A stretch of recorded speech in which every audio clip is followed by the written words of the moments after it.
A velha criatura, ela está no reino do adversário. É o velho homem.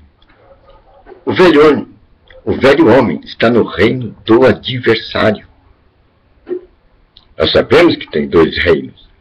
O reino de Deus e o reino do adversário. E a velha criatura está no reino do adversário. E se ela vive no reino do adversário, uma coisa acontece com a natureza dela. Ela é um com o diabo. Ela se faz um. São uníssonos. A natureza dela é como a natureza do diabo. Só que ela não tem essa percepção e é natural viver no reino do inimigo. Por isso que as Escrituras vêm e diz, o homem natural, ele não entende as coisas de Deus. O homem natural não entende as coisas de Deus. E é difícil entender as coisas de Deus. Pois a natureza dele não tem nada a ver com a natureza de Deus. Ele está totalmente no mundo natural. A natureza dele não participa da natureza do reino de Deus. Então, a vontade do inimigo vai ser a vontade dele. E todos os sopros do inimigo encherão o espírito dele. Por isso, o espírito da velha criatura está em trevas. Está em trevas. Pois está em oposição ao reino de Deus, que é o reino da luz. Pouca gente sabe disso. É por isso que acontece tantas coisas inesperadas. De repente, o barco no meio do mar sofre uma rajada de uma tempestade. E ninguém sabe a causa. Do ponto de vista natural, é comum soprar tempestade no meio do mar. Mas aquela tempestade está ameaçando a vida daqueles homens. E os homens lutam bravamente contra tempestades. Os homens colocam todo o conhecimento que eles têm do mar e de como navegar, controlar sua embarcação. Mas aquela tempestade, a agitação das águas, é tão forte que eles perdem a visão do controle do barco. E é aí que vão buscar a solução. Onde está a solução? Tinha alguém no seu barco que estava dormindo. Deixaram ele dormindo no barco. Jesus estava dormindo no barco. A solução estava dormindo no barco. Esqueceram de Jesus e tentaram levar o barco dentro dos limites do seu conhecimento e na sua força. Resultado: quando foram atacados por forças ocultas que atacam a natureza,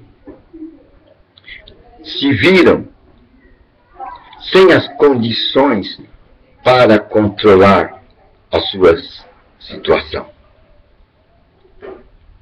Todo conhecimento obtido, todo esforço humano pareceu vão, pareceu nada diante do levantamento daquela tempestade. Então se viram perdidos. Já tinham esgotado os limites de seu conhecimento, o limite de sua força. Olham e vem Jesus dormindo. A pergunta que fica no espírito deles é: será que ele não se importa que nós pereçamos? Nós, nessa luta tremenda, nessa agitação, nessa tempestade, nessa batalha, e ele está dormindo. Mas eles deixaram Jesus dormir. Eles esqueceram de Jesus enquanto estavam nas suas lutas, enquanto contavam com as suas forças, enquanto contavam com seus conhecimentos. Esqueceram de Jesus. Mas quando veio um elemento mais forte do que o próprio homem, e que investiu suas forças contra os elementos da natureza, agitando os elementos da natureza, a tal ponto que o barco saiu do controle deles. Eles lembraram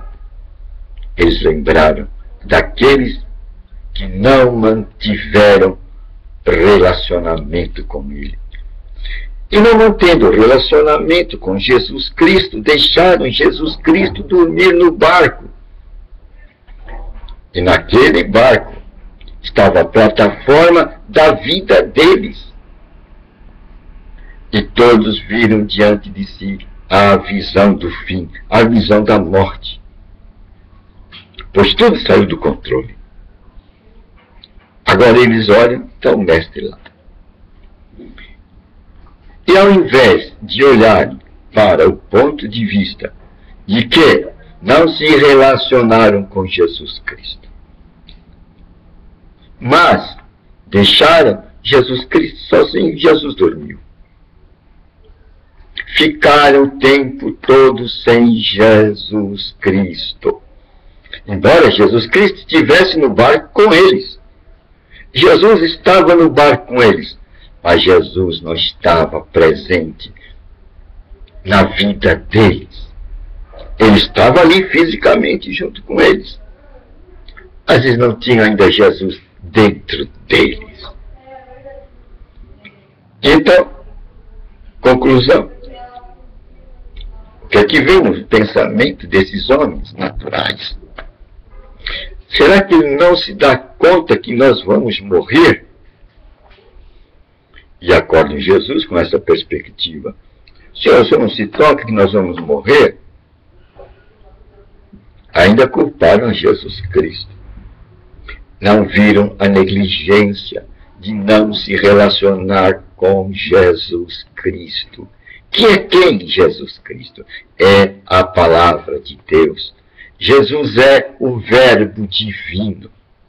Verbo divino que se fez carne e habitou entre os homens.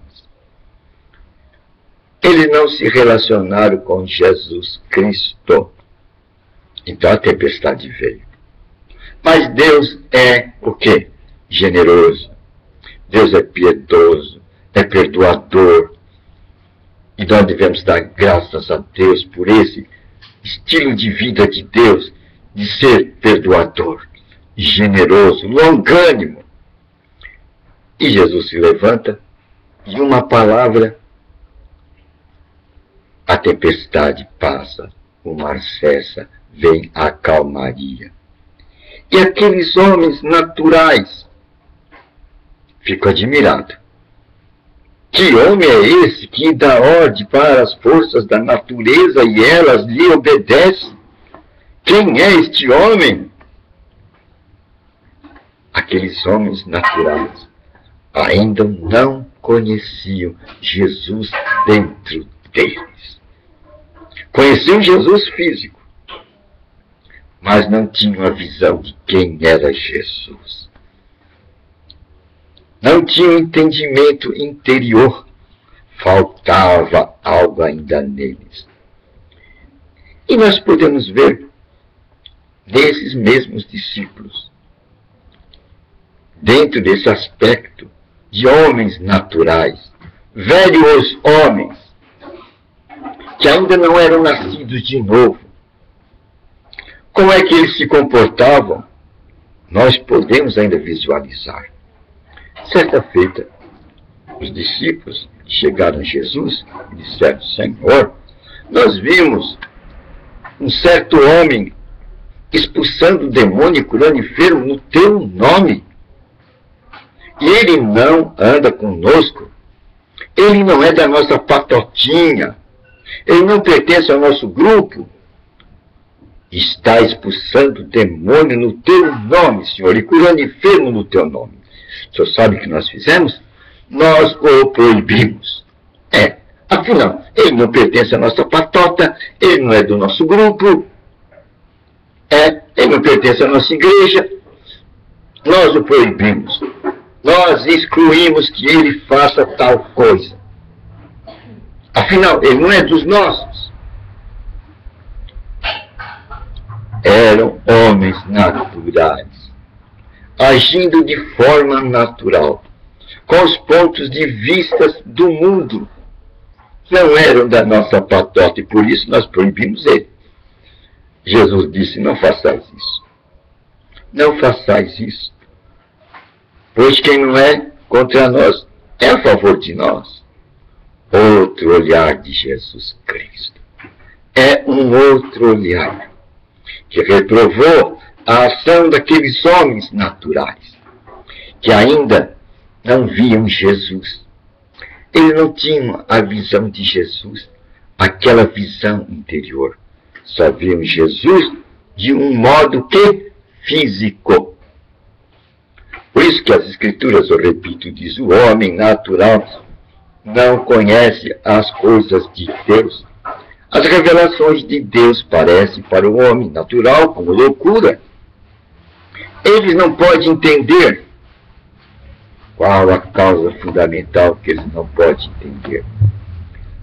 É porque eles não foram visitados pelo Espírito Santo. Eles não conhecem o Espírito Santo. E por não conhecerem o Espírito Santo, não podem ter entendimento das coisas de Deus. Logo, a sabedoria de Deus vai se tornar os olhos deles como loucura. Vocês são loucos de acreditar nessas palavras.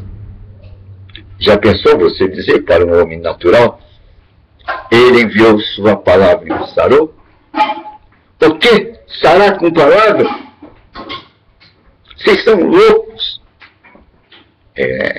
Milagres? Eu não creio em milagres, diz o homem natural. O homem natural não pode crer em milagres. Não pode, não crê na palavra de Deus, pois ele não sabe quem é a palavra de Deus. Que a palavra de Deus e Jesus Cristo são um. A palavra e Jesus Cristo são um. Mas só que essa palavra, para ser entendida, ela terá que ser vivificada. E como vai ser vivificada a palavra de Deus? Somente e através da ação do Espírito Santo. Só o Espírito Santo pode vivificar a palavra e tornar real.